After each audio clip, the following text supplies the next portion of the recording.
Well, good afternoon, and this is part 3 of our Lenten series on the Psalms, and we're in the Psalms of Ascent, which is Psalms 120 through 134.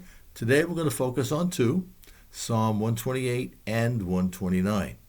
So if you have your Bible, you can open to that, but I will read Psalm 128 first in the New International and then in the Eugene Peterson Message version. So here's the New International version. Blessed are all who fear the Lord, who walk in obedience to him. You will eat the fruit of your labor. Blessings and prosperity will be yours. Your wife will be like a fruitful vine within your house. Your children will be like olive shoots around your table. Yes, this will be the blessing for the man who fears the Lord. May the Lord bless you from Zion. May you see the prosperity of Jerusalem all the days of your life. May you live to see your children's children. Peace be upon Israel. Now this is the Message version coming up. All you who fear God, how blessed you are. How happily you walk in his smooth, straight road. You worked hard and deserve all the good you've got coming. Enjoy the blessing, soak in the goodness. Your wife will bear children as a vine bears grapes. Your household will be lush as a vineyard. Your children around your table as fresh and promising as young olive shoots. Stand in awe of God? Yes. Oh, how he blesses the one who fears God. Enjoy the good life in Jerusalem every day of your life and enjoy your grandchildren. Peace be to Israel. Well, these are beautiful psalms, of course, and they're meant to be sung.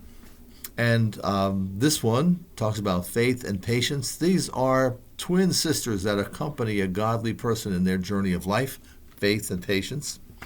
They're two of the graces that a person needs in developing that spiritual maturity. There are two fruits of the Spirit, which exemplifies one who reverences God and walks in God's ways. There's a lot to be said about being patiently deferential. I was brought up to open doors for others, not to let my ego get ahead of me and seek to please myself first. I was taught by example that women are to be respected, children to be cared for, and as a father to sacrifice, to do what you need to do for their sakes. Some years ago, it's a good many years ago now, and it was an Easter Sunday night when it happened. I was in church. We were having a choir concert for Easter Sunday, and something began to rumble, and I thought it was an air conditioner up on the roof of the church, but it wasn't. It was a small earthquake. It was small. It was about maybe 4.3 on the Richter scale. That's not a big earthquake, but it was sort of surprising. And some stories in the community came out. One was a neighbor who said that her husband felt the quake, knew what it was, and ran out the door saying, "It's every man for himself." His wife was not impressed, to say the least. He did not get back in the house right away. She wanted them to be out there. And he said, well, listen, I just have a strong instinct for self-preservation, but that didn't wash with his wife or the rest of his family. Now, I know that this psalm is traditionally oriented, male head of the house, wife, children, around the table, but you can take the nugget out of its cultural shell and get to the heart of things. So in God's economy, caring for one another, being deferential to those who are young, in need of care, other-abled, the elderly, this is a virtue. This is something important. And in God's beloved community, we care for one another, even sacrificially. And that spirit pleases God. It strengthens the bonds of community. It makes for deep bonds of love and respect for all people. Makes the community a safer place to live in. And it makes us mindful of other people. I have never forgotten this and the spirit of sacrifice by this woman. It was 1999. It was in Jonesboro, Arkansas. Two middle school kids got hold of their parents' guns, went to the school. They had 30-06s and pistols, 357s and such like that. This is pretty heavy-duty stuff for kids. And they started shooting at their fellow students. And one young teacher, she was 32 at the time, Shannon Wright, she placed herself quickly in front of two children and took 3 bullets, gave her life for them. Something I've never forgotten or the name of that teacher, Shannon Wright, because she exemplified that spirit of sacrifice. I would think that the majority of songs on the top 40, or a lot of the songs that we listen to, these are love songs. They hold up those values of being in love. It's kind of mushy and gushy, a lot of them are just, they're love songs. But what about songs that hold up the kind of values and virtues that build others up, that make a loving sacrifice the theme, or a better community, rather than the gushy feelings about being so in love? So when people were making their way to Jerusalem and singing the psalm, they were talking about that bond of community and that care for one another that sacrifices. I think that's something worthy of emulating. Let's go on to Psalm 129. And again, I'll do a New International Version and I'll do the Message version. So Psalm 129 in the NIV is, "They have greatly oppressed me from my youth," let Israel say. They have greatly oppressed me from my youth. Now that's a parallelism. They're talking about it, but in songs, you have that a lot. "They have oppressed me from my youth, but they have not gained victory over me. Plowmen have plowed my back. They've made their furrows long. But the Lord is righteous, and he has cut me free from the cords of the wicked. May all who hate Zion be turned back in shame. May they be like grass on the roof, which withers before it can grow. A reaper cannot even fill his hands with it, nor one who gathers fill his arms. May those who pass by not say to them, 'The blessing of the Lord be upon you. We bless you in the name of the Lord.'" That's kind of interesting. They're not blessing them. Here's the Message version. "They've kicked me around ever since I was young." This is how Israel tells it.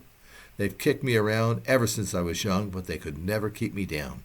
Their plowmen plowed long furrows up and down my back, but God would not put up with it. God sticks with us." Then God ripped the harness of the evil plowmen to shreds. "Oh, let those who hate Zion grovel in humiliation. Let them be like grass in shallow ground that withers before the harvest, before the farm hands can gather it in. The harvesters get in the crop, before the neighbors have a chance to call out, 'Congratulations on your wonderful crop. We bless you in God's name.'" So that's also a nice way to put it. Now, this is an example of a complaint psalm, and they're being honest about their experiences as God's people. That sometimes to live the life of faith, trusting God, is a hard life. My Jewish friends tell me that anti-Semitism has not gone away. Even in this age, we have not advanced that far. They live with knowing that the world hates them. They live with knowing what it's like to be misunderstood, discriminated against, even hated, and for no good reason. It breaks my heart that this continues. And I don't understand why it continues, but it does. I know the original anti-Semite was Pharaoh, but there's so many in the world today who echo this hatred, and for no good reason. Now, the beautiful thing in the Psalms as a book is they allow us to be honest about our emotions, our feelings, our pain, as well as our joys and celebrations. Psalm 29 shows this. Anyone who has ever been abused, bullied, discriminated against, denied rightful opportunity, they can find some comfort and some parity here. And those who do evil, or abuse, or bully, or deny opportunity have to face God for explanation. And what they do eventually comes back to haunt them or to hurt them. And it's to their own hurt. And those who seek to tear down others will find no comfort from God in those acts. So the pilgrims would sing these songs as they made their way to Jerusalem, as they trusted God, even though not many understood. I think that if you're going to live a life of faith, this is how it's going to be. But particularly, we who are in the Christian family, I think that we need to root out any anti-Semitism, as well as all that other stuff that has to do with our ego, and just get rid of that. Racism, gender bias, whatever ism you can think of, that is not fit for God's people, because God's people should know what it's like to be misunderstood. Well, that's Psalm 128 and 129, and I hope you read that with some care, and I'll be back in Thursday this week with Psalm 130 and 131. Have a great day, and God bless.